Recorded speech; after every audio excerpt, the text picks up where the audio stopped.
ഈ കാലവർഷത്തിലും കാസർഗോഡ് ഉപ്പള മുസോടി തീരം ആശങ്കയിലാണ്. 2018 പ്രളയകാലത്തിന് ശേഷം ഇതുവരെ 20 വീടുകളാണ് തീരത്ത് കടലെടുത്ത് പോയത്.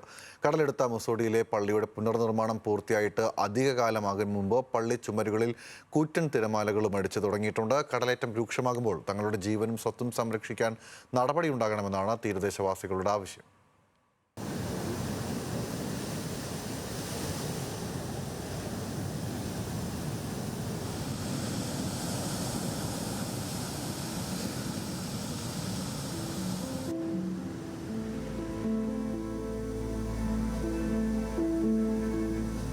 2018 മുതൽ കാസർഗോഡ് ഉപ്പള മുസോടി കടപ്പുറത്ത് നിരവധി മത്സ്യത്തൊഴിലാളി കുടുംബങ്ങളാണ് വീടൊഴിഞ്ഞു പോയത്.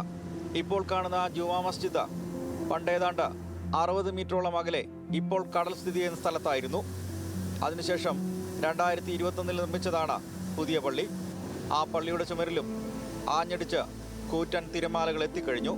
പള്ളിയിലെ 2019 ശേഷമാണ് ഇവിടെ തിരമാല ഈ കടലെല്ലാം ഇങ്ങോട്ട് കയറി വന്നത്.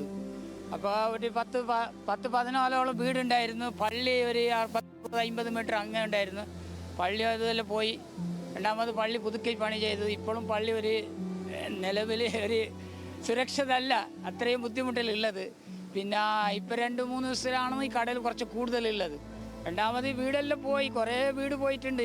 ഇപ്പം തെങ്ങും ഇതെല്ലാം എല്ലാവരും കമ്പൗണ്ടും ഇതെല്ലാം അവസ്ഥയിലാണ്, ഭയങ്കര ബുദ്ധിമുട്ടിലാണ് ഉള്ളത്. ഇപ്പോൾ ശാസ്ത്രീയമായി കടലാക്രമണത്തെ ചെറുക്കാനുള്ള പദ്ധതികൾ നടപ്പിലാക്കാത്തതാണ് പ്രശ്നം രൂക്ഷമാക്കുന്നത്. അശാസ്ത്രീയമായ നിർമ്മാണങ്ങളാണ് പണം ചെലവാക്കൽ പദ്ധതികളായി മാത്രം നടപ്പിലാക്കുന്നത്. ഇതൊന്നും മത്സ്യത്തൊഴിലാളികളുടെ കുടുംബങ്ങളെ സംരക്ഷിക്കാനുള്ളവയില്ലെന്നാണ് നാട്ടുകാരുടെ ആരോപണം.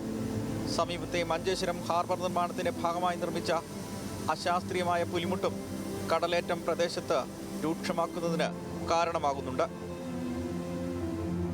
പുളിമുട്ടിൻ്റെ അല്ലെങ്കിൽ കുറേ പുളിമുട്ട് നല്ല ഈ സ്ട്രോങ് ഉണ്ട്, കുറേ പൊട്ടിപ്പോയിട്ടുണ്ട്. ഇത് ഒന്ന് പൊട്ടിപ്പോയിട്ടുണ്ട്.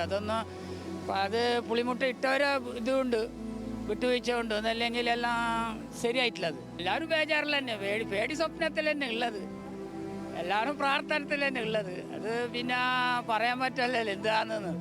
പക്ഷെ അതിനു ഗവൺമെൻറ് ഒരു പരിഹാരം കാണണം. ഈ പുളിമുട്ടെല്ലാം ഒന്ന് നന്നാക്കാൻ വേണ്ടിയിട്ടൊന്ന് പരിഹരിക്കണം. കേന്ദ്ര സംസ്ഥാന സർക്കാരുകൾ വിവിധ ഏജൻസികളുടെ സഹായത്തോടെ വിശദമായ മാസ്റ്റർ പ്ലാൻ തയ്യാറാക്കുകയും വർഷകാലത്ത് കടൽക്ഷോഭം രൂക്ഷമായ മഞ്ചേശ്വരം മുതൽ തൃക്കരിപ്പൂർ വരെയുള്ള കടലോര മേഖലകളെ സുരക്ഷിതമാക്കണമെന്നുമാണ് ആവശ്യമുയരുന്നത്. 80 കിലോമീറ്ററിലധികം തീരദേശമുള്ള സംസ്ഥാനത്തെ ഒരു ജില്ല കൂടിയാണ് കാസർഗോഡ്.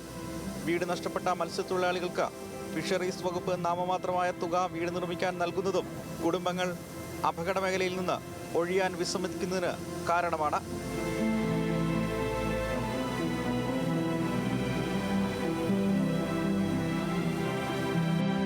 കാസർഗോഡ് ജില്ലയിലെ കടലേറ്റത്തിന്റെ ഏറ്റവും രൂക്ഷത അനുഭവിക്കുന്ന ഇടമാണ് മുസോടി കടപ്പുറം.